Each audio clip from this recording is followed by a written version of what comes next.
రెడీయా?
ఓకేనా? అందరికీ నమస్కారం. ఈ రోజున చంద్రబాబు నాయుడు పర్చూరు నియోజకవర్గంలో తన పార్టీకి సంబంధించిన ఒక మీటింగ్ పెట్టి ఇష్టానుసారంగా, అంటే ఇన్నేవాళ్ళు సోదరులా కనిపించి చంద్రబాబు నాయుడు మాట్లాడిన తీరు మనం అందరం కూడా గమనిస్తే, పెద్ద వయసు అయ్యే కొద్దీ చంద్రబాబు నాయుడు చేదస్తంతో పాటు అబద్ధాలు కూడా అబ్బి ఒక వ్యాధిలాగా, ఫోబియా వ్యాధిలాగా, అంటే నేను మాత్రమే గొప్పోడిని అనుకునే భావం కలిగిన ఒక వ్యాధితో చంద్రబాబు నాయుడు బాధపడతా ఉన్నాడు. అది మనకు స్పష్టంగా కనిపించింది. చంద్రబాబు నాయుడు మాట్లాడుతూ రాజధాని విషయంలో జగన్మోహన్ రెడ్డి గారిని కించపరుస్తూ మాట్లాడుతూ ఉన్నాడు చంద్రబాబు నాయుడు. చంద్రబాబు నాయుడు, నీకు 70 ఉన్నాయో 75 ఉన్నాయో నాకైతే తెలియదు, కానీ ఈ వయసులో చాలా హుందాగా మాట్లాడాలి, చాలా పద్ధతిగా మాట్లాడాలి. ఒక రాష్ట్ర ముఖ్యమంత్రిగా ఉన్న జగన్మోహన్ రెడ్డి గారి పైన నువ్వు మాట్లాడిన తీరు చాలా బాధాకరం అనిపిస్తా ఉంది. నువ్వు ఒకటి గమనించాల్సింది ఏంటంటే, నువ్వు వీరుడు సూర్యుడు అయితే ప్రజలకు చెప్పుకో. నువ్వు వీరుడు సూర్యుడువో ప్రజలు మరి 2014లో 19లో చూశారు కాబట్టి 2019 తర్వాత జగన్మోహన్ రెడ్డి గారికి ఛాన్స్ ఇచ్చారు. వైఎస్ఆర్ కాంగ్రెస్ పార్టీ పని అయిపోయిందని చెప్తా ఉన్నావు, జగన్మోహన్ రెడ్డి గారి పని అయిపోయిందని చెప్తా ఉన్నావు. జగన్మోహన్ రెడ్డి గారికి కనుక ఆ పరిస్థితి ఉంటే నిజంగా నువ్వు పవన్ కళ్యాణ్ అనే వ్యక్తి సంఖ్యెందుకు నాగుతా ఉన్నావు? వాస్తవానికి ఒక మాట సమాధానం చెప్పాల్సిన అవసరం ఉంది. నీకు సిగ్గు శరం శివీనెత్తురు దేవుడు అనే పెడితే, నువ్వు మానవ జన్మెత్తితే, అబద్ధాలు కాకుండా స్టేజీ పైన దొరికిన మాటలు కాకుండా వీటికి సమాధానం చెప్పాల్సిన అవసరం చంద్రబాబు నాయుడుకు ఉంది. పవన్ కళ్యాణ్ సంఖ్యెందుకు నాగుతా ఉన్నావు? తగుదనమ్మా అని చెప్పి ఈ మధ్యకాలంలో ఢిల్లీకి వెళ్ళి 2 రోజుల పాటు ఢిల్లీలో అమిత్ షా గుమ్మం కాడ పడిగాపులు కాసి అక్కడ ఎందుకు పడుకొని దోమల చేత కొట్టించుకొని మళ్ళీ ఏమి తెలియనట్టుగా ఏపీకి వచ్చి ఇప్పటి వరకు ఢిల్లీ ఎందుకు వెళ్ళావు, బీజేపీ నేతలతో ఏం మాట్లాడావు అని చెప్పే దమ్ము నీకు లేక ఓడిపోయే స్థితిలో ఉండి సావుదల కాళ్ళు సాసుకొని కూర్చోనండి నీ పార్టీని వెంటిలేటర్ నుంచి కూడా పీకేస్తే ఇవాళ చచ్చిపోయే పరిస్థితిలో ఉందని చెప్పి నువ్వు చేసుకున్న సర్వేల్లో వైఎస్ఆర్ కాంగ్రెస్ పార్టీ ప్రభంజనం చూసి నీకు పవన్ కళ్యాణ్ సరిపోక మళ్ళీ ఢిల్లీకి వెళ్ళి బీజేపీ వాళ్ళు సంఖ నాగుతా ఉన్నావు. ఈ వయసు వచ్చింది, ఏనాడైనా 10 మందితో కలిసి కాకుండా సింగిల్ గా ఎలక్షన్ ఎదుర్కొన్న సందర్భాలు చంద్రబాబు నాయుడుకి ఉన్నాయంటే ఏనాడు లేకపోగా చంద్రబాబు నాయుడు ఎప్పుడు చూసినా కానీ ఎవడో ఒకడు సంఖ్యకి తిరుగుతాడు, ఎవడో ఒకడు సంఖ నాకి వాళ్ళ కాళ్ళు పట్టుకొని ప్రాధేయపడి ముఖ్యమంత్రిగా అవుతా ఉంటాడు చంద్రబాబు నాయుడు. అలాంటి వ్యక్తి అమరావతి గురించి మాట్లాడుతూ జగన్మోహన్ రెడ్డి గారిని సైకో అని మాట్లాడుతూ నోరు పారేసుకుంటా ఉన్నాడు. ఒక్క మాట చెప్పు చంద్రబాబు నాయుడు, పచ్చట పొలాలు 3 పంటలు పండే పొలాలు సర్వనాశనం చేసి రైతులను భయభ్రాంతులకు గురి చేసి వాళ్ళని మోసం చేసి తుపాకీలు ఎక్కుపెట్టి వాళ్ళ దగ్గర భూమి సేకరించింది నువ్వా కాదా? నీ మనవడి మీద ప్రమాణం చేసి చెప్పు, లేదా హాఫ్ నాలెడ్జ్ ఉన్న నీ కొడుకు మీద ప్రమాణం చేసి చెప్పు, నేను చేస్తా, నేను సిద్ధం. బలవంతంగా భూసేకరణ చేయలేదు అని చెప్పి నువ్వు చెప్పగలవా? నేను చెప్తా. లేదు నార్కో టెస్టులు చంద్రబాబు నాయుడు అనే వ్యక్తి సిద్ధమా? నేను ఒక బ్లడ్కి పుట్టా, నేనైతే చంద్రబాబు నాయుడు కూడా ఒకే ఒక బ్లడ్కి పుట్టుంటే దీని మీద చర్చకి సిద్ధం అవ్వాలా. దమ్ము ధైర్యం ఉంటే నువ్వు సీనియర్ మోస్ట్ 75 సంవత్సరాలు చెప్తా ఉన్నావు కదా, నేను చర్చకి సిద్ధం నీతో, ఎనీ టైం నీతో నేను కూర్చుంటా. నువ్వు అంతలా వీరుడు అయితే సూర్యుడు అయితే నాతో చర్చ కూర్చో. రాజధాని విషయంలో నువ్వేం చేసావో నేను చెప్తా. రాజధాని విషయంలో జగన్మోహన్ రెడ్డి గారిని నువ్వు మాట్లాడుతున్న తీరేంటే, నీ వయసు అంతా నువ్వు హైదరాబాద్ను డెవలప్ చేశానని చెప్తా ఉన్నావు. హైదరాబాద్ లో నువ్వు ఉన్నప్పుడు మరి ఆంధ్రప్రదేశ్ లో కూడా డెవలప్ చేయాలని ఎందుకు ఆలోచించలేదు? ఆంధ్రప్రదేశ్ ఎందుకు వదిలేశావు? హైదరాబాద్ నువ్వు అంత డెవలప్ చేసిన మగాడు అయితే నువ్వు అక్కడ ఎలక్షన్ లో పోటీ చేయకుండా విరమించుకొని ఎందుకు పారిపోయి ఇక్కడికి వచ్చావు? మా మేరుగు నాగార్జున గారి గురించి మాట్లాడుతూ వేమూరి చెత్తనంట సంత మొదలు పడి పంపించారని చెప్తా ఉన్నాడు. వాస్తవం చెప్పు, చెత్త ఎవరైనా ఉండారంటే ఈ రాష్ట్రానికి నువ్వు, పవన్ కళ్యాణ్, పురంధరేశ్వరి గారు, ఏబిఎన్ రాధాకృష్ణ, TV5 వాళ్ళు, వీళ్ళందరూ చెత్త కాబట్టేగా హైదరాబాద్ లో చెల్లక ఏపీకి వచ్చి పెత్తనం చేయాలని చూస్తా ఉన్నారు.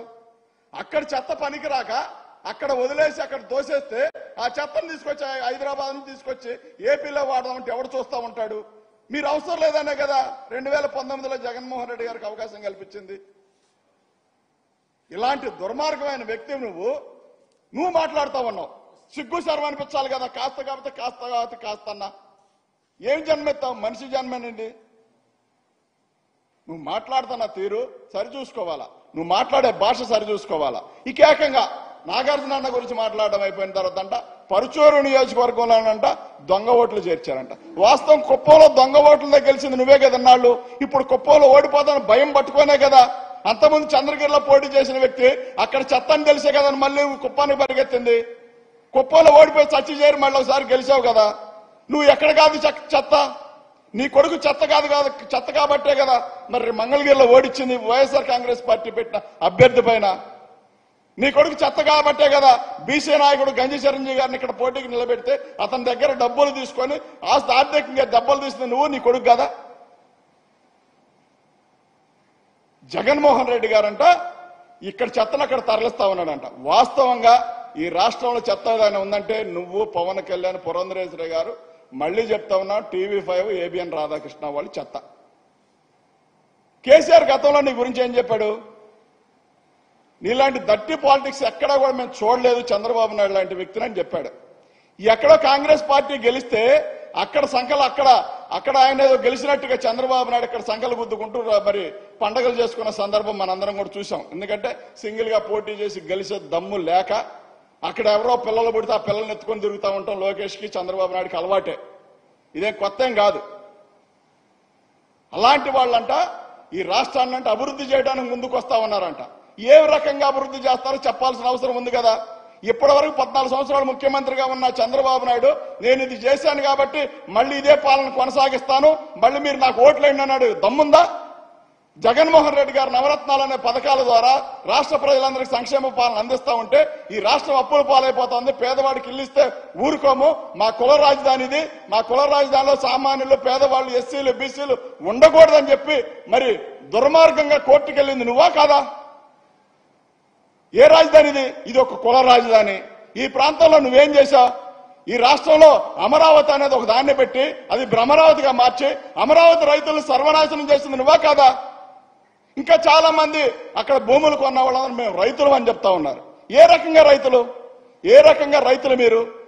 అది సాలదన్నట్టు మీరు ఒక సినిమా తీసుకొని, రాజధాని అయినా ఒక సినిమా తీసుకొని, ఫైల్సో నాకైతే తెలియదు కానీ మరి తెలుగు ఫైల్సో ఇంగ్లీష్ ఫైల్సో నాకు అర్థం కాల. ఆ సినిమా దాన్ని తీసుకొని ఆత్మవంచన చేసుకొని సినిమా తీశారంటే సిగ్గనిపించాలా? ఈ రాష్ట్ర రాజధాని అని మీరు చెప్పినప్పుడు జగన్మోహన్ రెడ్డి గారు గవర్నమెంట్ భూమిలో మరి రాజధాని పెడితే బాగుంటుంది, మనం అవసరమైతే కాదు కూడదంటే ఒక 2-3 వేల ఎకరాల భూములు తీసుకొని దాన్ని డెవలప్ చేస్తే మిగతా భూమి రైతులకు వదిలేస్తే వాళ్ళు డెవలప్ చేసుకుంటే డెవలప్ చేసుకుంటారు, లేదంటే వాళ్ళు ఇష్టానుసారంగా వ్యవసాయం చేసుకుంటారని జగన్మోహన్ రెడ్డి గారు చెప్పారు. అలాంటిదంతా వదిలేసి మీరు లక్షల కోట్లు స్కాములు చేసి దాన్ని ఏదో రకంగా మీ కుల రాజధాని చేసుకోవాలని చెప్పి చూస్తా ఉంటే ఎవరు చూస్తా ఉంటారు? దాన్ని పట్టుకొని మీరు ఇష్టానుసారంగా మాట్లాడుతూ ఉన్నారు. రాజశేఖర రెడ్డి గారు హయాంలో రాజశేఖర రెడ్డి గారితో కలిసి నువ్వు ఎమ్మెల్యేగా, మినిస్టర్గా రాజశేఖర రెడ్డి గారి హయాంలో చేసావు కదా. రాజశేఖర రెడ్డి గారు ఉండగా ఆయన వయసు కదా నీది. ఆయన వయసున్న ఆయన నువ్వు ఆయన కన్న కొడుకుతో చూసి భయపడతా ఉన్నావు అంటే ఆయన కన్న కొడుకును చూసి నువ్వు భయపడతా ఉన్నావు. ఆలోచించుకో ఒకసారి. నందిగం సురేష్ అనేవాడు పంట పొలాలు తగలబెట్టాడని చెప్తా ఉన్నావు. మళ్ళీ అడుగుతా ఉన్నా, నువ్వు కావచ్చు, మీ ఆవిడ కావచ్చు, లోకేష్ కావచ్చు, లోకేష్ వాళ్ళ ఆవిడ కావచ్చు, ఎవడైనా మీ టీడీపీ పార్టీలో కోన్కిస్కే గొట్టం ఎవడైతే నాకేంటి, ఎవడైనా సరే సక్రమంగా పుట్టుంటే నార్కో టెస్టులకు సిద్ధమా, నాతో చర్చకు సిద్ధమా? ఒక్కసారి తేల్చుకోవాల్సిన అవసరం చంద్రబాబు నాయుడుకు ఉంది, ఆ పార్టీ నాయకులకు కూడా ఉంది. పొలాలు తగలబెట్టించి యూనివర్సిటీ దగ్గర మీటింగ్ పెట్టించి కొంతమంది పోలీసులతో తగలబెట్టించింది పత్తిపాటి పుల్లారావు, నారాయణ, శ్రావణ్ కుమార్లు కాదా? కాదని మీరు ఎవరైనా సరే నార్కో టెస్టులకు సిద్ధమా? లేదా మీ మనవరాల మీద ప్రమాణాలు చేస్తారా మీరు? మీకు ఆ దమ్ముందా? నేను చేస్తా. చేతగాని సేవలేని సన్నాసులు మీరందరూ మాట్లాడితే అబద్ధాలు నిజాలైపోతే నిజాలు అబద్ధాలు అవుతాయా? మీరు జగన్మోహన్ రెడ్డి గారిని ఓడిస్తారా? మీరు అంతలా వీరులైతే రండి సింగిల్ గా. చంద్రబాబు నాయుడికి మళ్ళీ చెప్తా ఉన్నా, నువ్వంత వీరుడు సూర్యుడు అయితే, నువ్వు మగాడివే అయితే చంద్రబాబు నాయుడు సింగిల్ గా జగన్మోహన్ రెడ్డి గారిని ఢీ కొట్టి చూడు. ఉడతాబత్తి ఒక సబ్బెట్టి పట్టుమని 10-15 వేల మంది లేకపోతే వాళ్ళను చూసుకొని నీ పెయిడ్ ఆర్టిస్టులను చూసుకొని నీ ఇష్టానుసారంగా నువ్వు మాట్లాడుతూ ఉంటే ఇక్కడ అమరావతి పెయిడ్ ఆర్టిస్టులను పోగేసినట్టుగా అక్కడ కూడా పోగేసి ఇందాక జరిగిన సభ, ఇందాక సభలో ఏం జరిగింది అంటే నువ్వు 400 మనిషికి 400 ఇస్తాను తీసుకొచ్చావంట. వాళ్ళందరూ తన్నుకొని గొడవాడుకుంటా ఉంటే మా పిల్లలు వెళ్ళి చూసి దాన్ని వాట్సాప్ వీడియోలో షేర్ చేస్తా ఉన్నారు. చూసుకో ఒకసారి. నువ్వు పోగేసిన 10,000 మంది 15,000 మంది ఎట్టొచ్చారు ఒకసారి చూడు. నీదే ఈ భాగవతం. చంద్రబాబు నాయుడు గారు నీ డబ్బహం అనేది దించుతారు 2024లో. 19లో దించారు, శాశ్వతంగా 2024లో కూడా దించుతారు. సిద్ధంగా ఉండు. జగన్మోహన్ రెడ్డి గారు షర్ట్లు మడతేసి కాలర్ మడతేసా, మరి షర్ట్లు మడతేసా టైం దగ్గరకు వచ్చిందంటే ఈనాడు కుర్చీ మడతేస్తాడంట. కుర్చీ దేనికి మడతేస్తారు? నిన్ను మడతేశారు కాబట్టగా 2019 నుంచి 2024 దాకా ఇప్పుడు దాకా కొనూపురితో కొట్టుకులాడుతా ఉన్నావు. ఎక్కడో ముసలోడు వాడితే ఆ డైలాగ్ తీసుకొచ్చి మాట్లాడితే నీకు సిగ్గు ఉండాలి కదా. నీ వయసు ఎంత, నీ అనుభవం ఎంత, ఏం మాట్లాడుతా ఉన్నావు? ఎవరిని దొంగల కింద చిత్రీకరించాలనుకుంటా ఉన్నావు? ఇలాంటి వాడంట ఈ రాష్ట్రాన్నంట అభివృద్ధి చేస్తానని చెప్తా ఉన్నాడు చంద్రబాబు నాయుడు. నువ్వు, నీ కొడుకు, మీకు దమ్ము ధైర్యం ఉంటే, మీలో ఎవడైనా సత్తా కలిగినోడుంటే నువ్వు ఎంపీగా నా మీద చంద్రబాబు నాయుడు గాని వాళ్ళ కొడుకు గాని పోటీ చేయొచ్చు. లేదు పరుచూరులో మా క్యాండిడేట్ పైన నువ్వు కావచ్చు, నీ కొడుకు కావచ్చు, ఎమ్మెల్యేగా పోటీ చేయండి. నిన్ను ఓడించకపోతే రాజకీయాల నుంచి తప్పుకుంటా. చంద్రబాబు నాయుడు చెప్తా ఉన్నా, నన్ను ఎంపీగా నువ్వు ఓడించు. అక్కడ ఏమి చేశానన్నావు కదా, అర్ధరాత్రి అపరాత్రి రాత్రి 12, 1 గంట, 2, 3, 4 అయినా సరే నా ప్రజలకు అందుబాటులో ఉంటూ ప్రతి ఒక్కరి సమస్య వింటూ ఉన్నా. నువ్వు మాట్లాడేదేంటి ఎస్సీలు అంటే దొంగలుగా చిత్రీకరించాలనుకుంటున్నావా? ఎస్సీలు బీసీలతో పెట్టుకునే కదా నీకు ఆ కర్మ పట్టింది. రేపు 24లో చూడు, 24లో నీ గతేమవుద్దో. నువ్వేమనుకుంటావన్నావు అంటే 2024లో ఏదో రకంగా ఒడ్డెక్కి ఈ రాష్ట్రాన్ని మరొకసారి పిక్కు తినాలని చూస్తా ఉన్నావు. జగన్మోహన్ రెడ్డి గారు 24లో గెలిచినాకంటే జగన్మోహన్ రెడ్డి గారు అంతు చూస్తాడంటే చంద్రబాబు నాయుడు అనే వ్యక్తి. మన జైలుకి వెళ్ళావు, 371 కోట్లు దోచుకు తిన్నావు. దోచుకు తిని అక్కడ బెయిల్ కోసం ఏం మాట్లాడావు? ఒక మాట చెప్పు చంద్రబాబు నాయుడు. నాకు ఆరోగ్యం బాగాదు, నా ఒంటి నిండా సర్వ రోగాలు ఉన్నాయి, లేని రోగం నాకు లేదు, చివరికి మొలలు కూడా బయటపడ్డాయి అని చెప్పి నువ్వు బెయిల్ తెచ్చుకున్నావు చంద్రబాబు నాయుడు. ఆయనంట వీరుడు బయటకు వచ్చి బాబు భవిష్యత్తు అంట ఆయన షూరిటీ అని చెప్తా ఉన్నాడు. 10 మంది షూరిటీ ఉండి 100 మంది లాయర్లు పరిగెత్తే నీకు బెయిల్ వచ్చింది. రాజమండ్రి సెంట్రల్ నుంచి బయటకు వచ్చావు నువ్వు. నీదొక బతుకు. నీ రాజకీయ జీవితంలో, నీ చరిత్రలో నీతిగా ఈ పని చేశాను, నీతివంతమైన పాలన చేశాను, నీతిగా నేను గెలిచాను అని చెప్పే దాఖలాలు ఎక్కడైనా ఉన్నాయా? ఏనాడైనా? పార్టీ ఎవరిది? ఎన్టీఆర్ది. కొట్టుకొచ్చి సీఎం సీట్ ఎవరిది? ఎన్టీఆర్ది. పార్టీ వాళ్ళది, సీఎం సీట్ వాళ్ళది, నీదేముంది ఇందులో? ఇంకా ఏమి తెలియనట్టుగా ఆయన్ని చంపి మళ్ళీ ఆయనకు దండేస్తా ఉంటావు. బాలయోగ్ గారు ఎలా చనిపోయారు? మాధవరెడ్డి గారు ఎలా చనిపోయారు? నీకంటే నరహత్య చేసేవాడు ఎవడన్నా ఉండడా? రాజకీయాల కోసం, నీ కొడుకు భవిష్యత్తు కోసం ఈ రాష్ట్రాన్ని తాకట్టు పెట్టావు చూసావా? అది ఎప్పటికీ ప్రజలు మర్చిపోరు. రాజశేఖర రెడ్డి గారు లేకపోయినా, రాజశేఖర రెడ్డి గారు చనిపోయినా ఆయన కొడుకుని ముఖ్యమంత్రిని చేసుకున్నాడు. నువ్వు బతికే ఉండవు, నువ్వు ఇంకా పోలా. నువ్వు ఉన్నా పోయినా లేకపోయినా నువ్వు మాత్రం నీ కొడుకుని ఎమ్మెల్యేని చేయలేకపోయావు. ఏదో ఒక రకంగా ఆశ తీర్చుకోవడానికి అడ్డదారులు 3 శాఖలు మంత్రిని చేసుకున్నావు. ఇది నీ బతుకు. రాజశేఖర రెడ్డి గారి ఫ్యామిలీని కించిపరిచే కెపాసిటీ చంద్రబాబు నాయుడికి లేదు. దయచేసి నేర్చుకోవాల్సిన అవసరం ఎంతైనా ఉంది చంద్రబాబు నాయుడికి. అదేవిధంగా రాజధాని విషయంలో మళ్ళీ చెప్తా ఉన్నా, చంద్రబాబు నాయుడు కావచ్చు, ఎవడైనా కావచ్చు, ఎవరితోనైనా నేను చర్చకు సిద్ధం. 24 గంటలు టైం ఇస్తా ఉన్నా. చర్చకి గన కూర్చుంటాం మేమని సవాళ్ళు ఇస్తారకపోతే మీరు చావలేని దొంగలు, చావలేని సన్నాసులు, మీరు చావలేని వ్యక్తులుగా మిగిలిపోతారు. 24 గంటలు టైం ఇస్తా ఉన్నా. 24 గంటల్లో రాజధానిలో పలానా జరిగిందని చెప్పి నేను నిర్ధారణ చేయడానికి సిద్ధంగా ఉన్నా. ఎవడైనా సరే మేము సిద్ధమే అని చెప్పి వచ్చేవాడు ఉంటే రావచ్చు, లేదా చేతకాని సన్నాసులా మిగిలిపోతారు. 24 గంటల టైం. ఇవాళ 8 అయింది, రేపు 8 గంటల దాకా ఎదురు చూస్తా. మీరు ఎక్కడికి రమ్మంటే అక్కడికి వస్తా, ఎట్లా రమ్మంటే అట్లా వస్తా. పోలీసులు కాదు, ఎవరు కాదు, ఎవడో లేకుండా వస్తా. చర్చకి జగన్మోహన్ రెడ్డి గారి దాకా అవసరం లేదు. మేము చర్చకి సిద్ధం, మేము చర్చకి సిద్ధంగా ఉన్నాం. రాజధానిని ఎవడ నాశనం చేశాడో నేను చెప్తా. రైతులను ఎవడ భయపెట్టి భూములు లాక్కున్నాడో నేను చెప్తా. నీకు దమ్ము ధైర్యం చంద్రబాబు నాయుడు అనే వ్యక్తికి ఉంటే ఈ సవాళ్లను స్వీకరించాల్సిన అవసరం ఉంది. స్వీకరించలేక అక్కడ ఒక మైకు దొరికిందని చెప్పి నలుగురు ఉల్టాగాలను అమ్మటేసుకొని ఏలూరు సాంబశివరావు నీకు అడేం వెలగబెట్టాడయా? ఏలూరు సాంబశివరావు అనే వ్యక్తి అసైన్డ్ భూములను తవ్వుకొని ఆ గోతుల్లో పడి 3 చనిపోతే వాళ్ళకి తలా 10,000 మేము సహాయం చేశాం. ఇప్పటికి సాక్ష్యాలు ఉన్నాయి.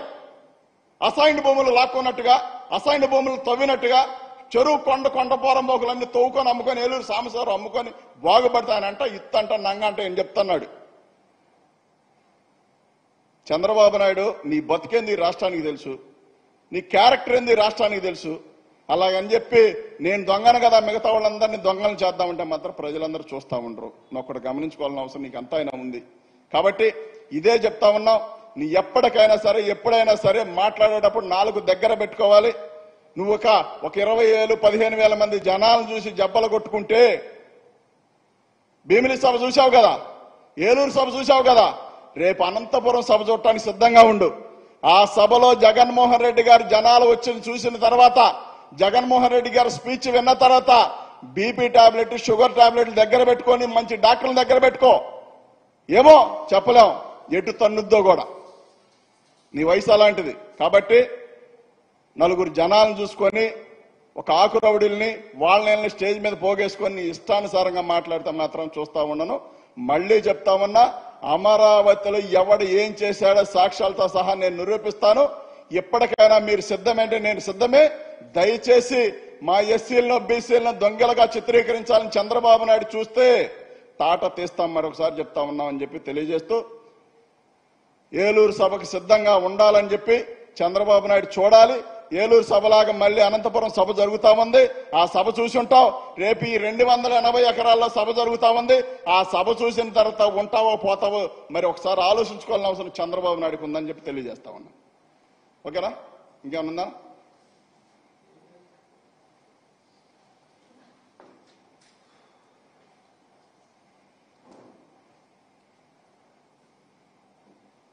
ఓకే.